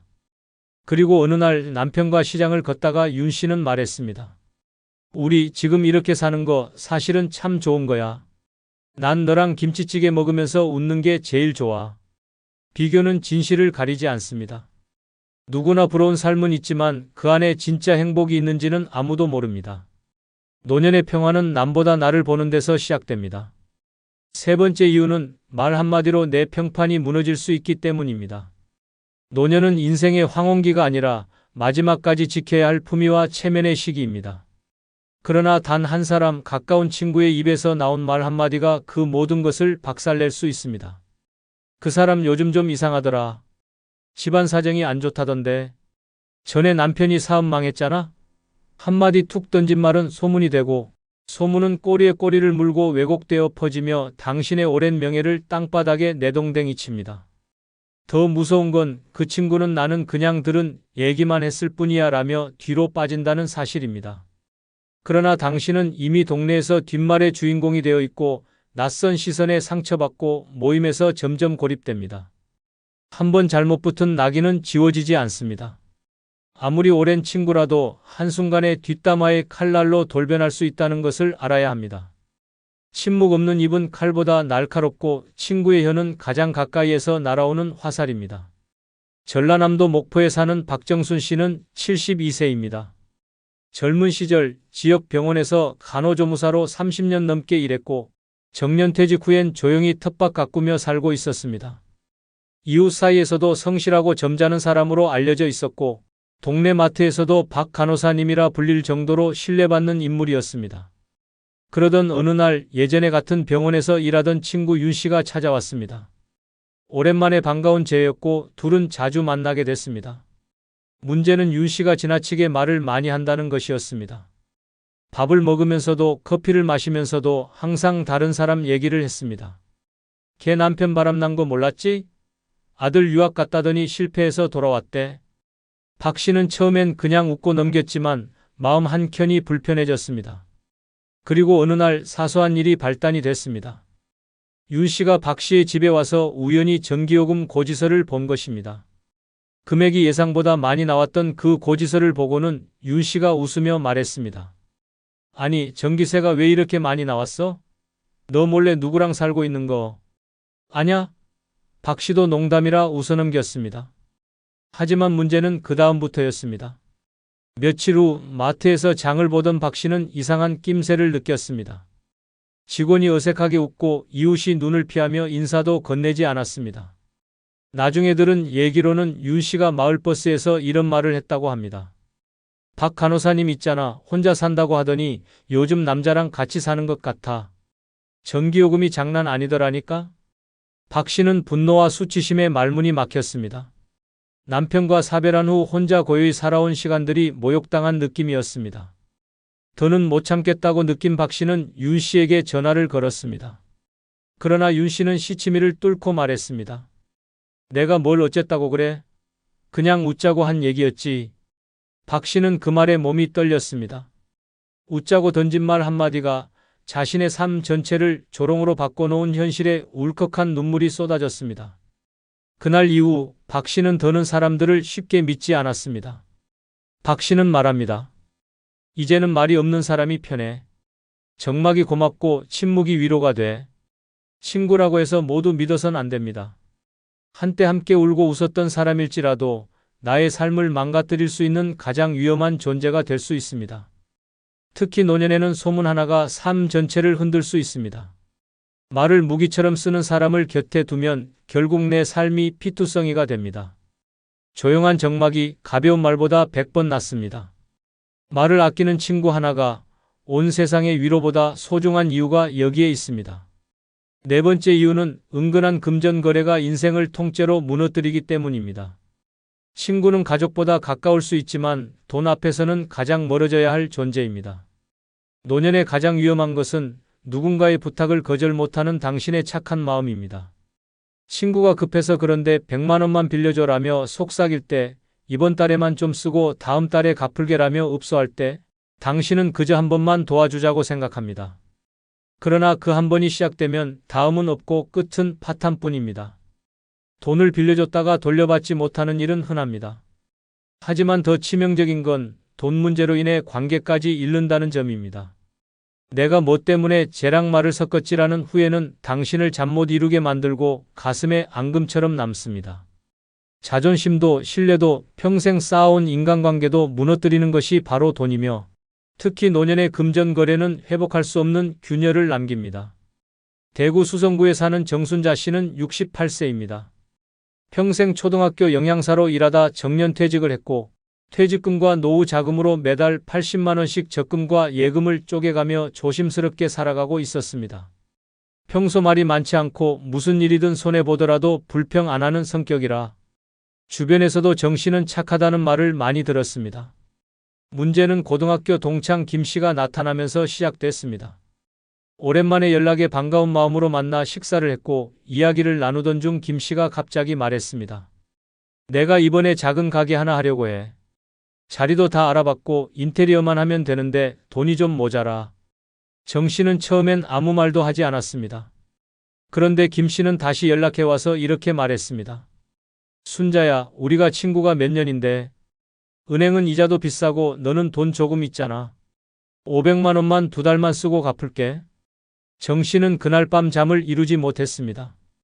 혹시 못 받으면 어쩌지? 하는 생각이 들었지만 설마 친구가 그럴까라는 마음에 결국 돈을 내줬습니다. 현금으로, 차용증 없이. 그리고 2달이 흘렀습니다. 김 씨는 전화를 받지 않았고 가게는 시작도 못한 상태였습니다. 겨우겨우 연락이 닿았을 때 김 씨는 이렇게 말했습니다. 요즘 좀 어려워. 내가 나중에 꼭 갚을게. 나 믿잖아? 그 후로 연락은 끊겼습니다. 더 황당한 건 그 다음이었습니다. 어느 날 정 씨는 동네 마트에서 김 씨를 마주쳤습니다. 김 씨는 명품 가방을 들고 있었고 머리는 새로 파마한 듯 했습니다. 정 씨는 말문이 막혔고 김 씨는 어색하게 웃으며 요즘은 다 할부야라는 말만 남기고 사라졌습니다. 그날 이후 정 씨는 자책감에 시달렸습니다. 내가 왜 그 돈을 줬지? 왜 차용증이라도 안 썼을까? 나는 왜 항상 손해만 보지? 그 500만 원은 단지 돈이 아니라 정 씨의 마음과 신뢰, 친구에 대한 기대를 앗아간 값이었습니다. 그리고 정 씨는 혼잣말처럼 중얼거렸습니다. 착한 사람이 늘 당해. 사람은 쉽게 안 변해. 노년에 있어 친구와의 금전거래는 절대 해서는 안 되는 치명적인 실수입니다. 금액의 크고 작음을 떠나 그 돈에는 당신의 평온한 일상이 걸려 있습니다. 5번째 이유는 내 삶의 리듬을 무너뜨리는 불청객이 되기 때문입니다. 나이 들어 가장 소중한 것은 몸의 컨디션입니다. 아침 몇 시에 일어나고 점심은 언제 먹고 낮잠은 몇 시에 자고 저녁은 몇 시에 마치는가. 이 단순한 일상의 반복이야말로 노년을 지탱하는 기둥입니다.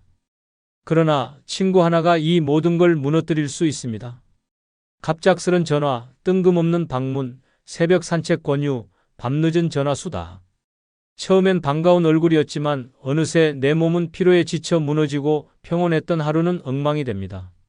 노년의 건강은 일정한 루틴에서 나옵니다. 그런데 친구가 자꾸 내 삶의 속도를 흔들면 결국 피곤은 병이 되고 피로는 분노가 되며 그 스트레스는 고스란히 가족이나 다른 사람에게 쏟아집니다. 친구를 위하는 척 따라갔던 모임이 내 몸을 무너뜨리고 상대의 사정에 맞춰준 식사 시간이 내 위장을 망가뜨리며 남의 일정을 배려하다 보니 내 건강은 날마다 갉아먹히는 겁니다. 더 무서운 건 그 친구는 내가 피곤한 줄도 모른다는 사실입니다. 강원도 원주에 사는 박영미 씨는 71세입니다. 혼자 살지만 아침 7시에 일어나 라디오를 들으며 차를 끓이고 오전엔 조용히 책을 보다가 점심은 늘 제 시간에 챙겨 먹는 사람입니다. 저녁 9시면 무조건 TV 끄고 누워 자는 게 원칙이었습니다. 그렇게 규칙적인 하루를 보내며 몸도 마음도 평온하게 유지하고 있었습니다. 그런 박 씨의 일상이 완전히 뒤틀리게 된 건 옆동에 사는 친구 이 씨 때문이었습니다. 같이 지내면 덜 외롭다는 말에 한두 번은 함께 운동도 하고 시장도 갔습니다. 그런데 이 씨는 어느 날부터 박 씨의 집을 제 집처럼 드나들기 시작했습니다. 아침 6시에 문을 두드리며 우리 새벽 운동 가자. 는 소리에 박 씨는 잠이 덜 깬 얼굴로 나가야 했고 점심시간도 자기 입맛에 맞춰 바꾸자는 요구가 이어졌습니다. 심지어 이 씨는 박 씨가 쉬는 오후 시간에도 전화를 걸어와 너 심심하지? 나랑 커피 마시러 가자라며 끌고 나가곤 했습니다. 박 씨가 나 오늘은 좀 누워있고 싶어라고 말하면 야, 그렇게 계속 누워있으면 치매 온다라며 농담인지 협박인지 모를 말로 몰아붙였습니다. 박 씨는 그때마다 죄책감까지 느꼈고 결국 친구에게 끌려다니는 삶이 시작됐습니다. 며칠이 지나자 몸에 이상이 왔습니다. 밤에 잠이 오지 않고 식사도 거르기 시작했습니다. 원래 잘 맞던 혈압약도 갑자기 부작용이 생겼고 병원에서는 최근에 스트레스 받거나 일상 변화가 있었느냐고 물었습니다. 그제서야 박 씨는 깨달았습니다. 내가 이 사람의 리듬에 맞추느라 내 삶을 잃어버렸구나. 결정적인 사건은 그날 저녁에 벌어졌습니다. 이 씨가 오늘은 우리 집에서 같이 저녁 먹자며 방광제로 박 씨를 데려갔는데 기름진 전을 종류별로 붙여놓은 탓에 평소 소화가 약한 박 씨는 그날 밤 응급실을 가야 했습니다. 위경련이었고 의사는 단호하게 말했습니다. 이 나이엔 자기 리듬이 제일 중요합니다. 남 눈치 보지 마세요. 본인 스케줄이 우선입니다. 그 사건 이후 박 씨는 조용히 관계를 정리했습니다. 전화를 받지 않고 문을 두드려도 열지 않았습니다. 며칠 뒤 다시 혼자 마시는 차 한 잔이 얼마나 깊은 위로인지 깨달았습니다. 박 씨는 웃으며 말했습니다. 사람이 고마운 줄도 알아야 하지만 그보다 먼저 나한테 고마워야 해. 내 몸한테. 친구는 위로가 되어야지 부담이 되어선 안 됩니다. 당신의 하루 루틴을 깨고 당신의 몸을 피곤하게 하고 당신의 시간을 자꾸 빼앗는 친구라면 그건 친구가 아니라 불청객입니다. 노년의 친구가 오히려 독이 되는 6번째 이유는 감정의 균형을 무너뜨려 외로움보다 더 깊은 허탈감을 남기기 때문입니다. 친구가 있다고 해서 외롭지 않은 건 아닙니다. 오히려 가짜 위로, 가식적인 웃음, 진심 없는 공감은 더 깊은 고독을 불러옵니다. 친구와 헤어진 뒤 더 외로워지는 순간이 있다면 그건 이미 경고입니다. 진짜 외로움은 혼자 있어서가 아니라 함께 있어도 공허할 때 찾아옵니다. 마음이 통하지 않는 사람과 마주 앉아 시간을 때우고 나면 돌아가는 길이 참담하고 허무합니다. 내가 무슨 말을 했는지도 기억 안 나고 뭘 얻었는지도 모르겠고 오히려 에너지만 쏙 빠져나가 있습니다. 특히 노년엔 공감 능력이 떨어지는 친구가 독입니다. 내 얘기엔 무관심하면서 자기 얘기만 반복하는 사람, 내가 힘들다고 하면 나는 더 힘들어라며 경쟁하듯 말하는 사람, 삶의 고단함을 나누기보단 자꾸 무시하거나 웃어넘기는 사람. 이런 친구는 위로가 아니라 정신적 피로감을 선사합니다. 사람과 어울리고 나서 더 지치고 더 허탈하다면 그건 사람 탓이 아니라 선택의 문제입니다. 당신이 잘못 만난 것입니다. 경기도 시흥에 사는 오혜경 씨는 69세입니다. 남편과 사별한 지 4년째. 자식들은 다 출가했고 하루 대부분을 혼자 보내고 있었습니다. 어느 날 주민센터 문화센터에서 동네 친구 김 씨를 만났고 자연스레 자주 만나게 됐습니다. 둘은 처음엔 공감이 잘 맞는 것처럼 보였습니다. 우리 둘 다 혼자고 마음 터놓을 사람 필요하잖아. 그렇게 말하며 함께 시장도 가고 공원도 걷고 서로 외로움을 나누는 듯 했습니다. 하지만 시간이 지날수록 이상한 패턴이 반복됐습니다. 오 씨가 어제 허리가 너무 아파서 잠을 못 잤어 라고 말하면 김 씨는 바로 나는 허리뿐 아니라 무릎도 다 나갔어. 지금 약도 3가지 먹으라고 대답했습니다. 오 씨가 며느리가 연락이 잘 없어서 서운하더라고 하면 김 씨는 야, 나는 아예 며느리랑 싸웠어. 넌 아직 좋은 거야 라며 말을 잘라버렸습니다. 대화는 늘 김 씨의 고통으로 끝났고 오 씨의 감정은 들은 척도 안 하고 넘어갔습니다. 처음엔 그냥 그러려니 했습니다. 그런데 어느 날 큰 감정의 붕괴가 찾아왔습니다. 오 씨의 생일이었습니다. 조용히 보내려 했지만 속으로는 혹시 김 씨가 기억해 주지 않을까 하는 작은 기대도 있었습니다. 그런데 김 씨는 만나자마자 자신의 아들 얘기를 늘어놓기 시작했습니다. 우리 아들 이번에 차 바꿨다? 벤츠야 벤츠. 오 씨는 그날 아무 말도 못하고 그저 듣기만 했습니다. 생일이라는 말조차 꺼내지 못하고 카페에서 나오는 길에 결국 눈물이 터졌습니다. 집에 돌아와 벽에 기대어 앉은 오 씨는 스스로를 자책했습니다. 내가 뭘 바란 거지? 왜 괜히 기대했을까? 그리고 깨달았습니다. 혼자 있는 게 외로운 게 아니라 통하지 않는 사람 곁에 있으면 그 외로움이 배가 된다는 사실을. 오 씨는 조용히 연락을 끊었습니다. 그리고 다시 혼자의 일상으로 돌아갔습니다. 말없이 마시는 아침차 한 잔, 조용히 켜놓은 라디오, 느릿하게 걷는 공원 산책. 이 모든 것이 가식적인 위로보다 수백 배는 위로가 된다는 걸 그제서야 알았습니다.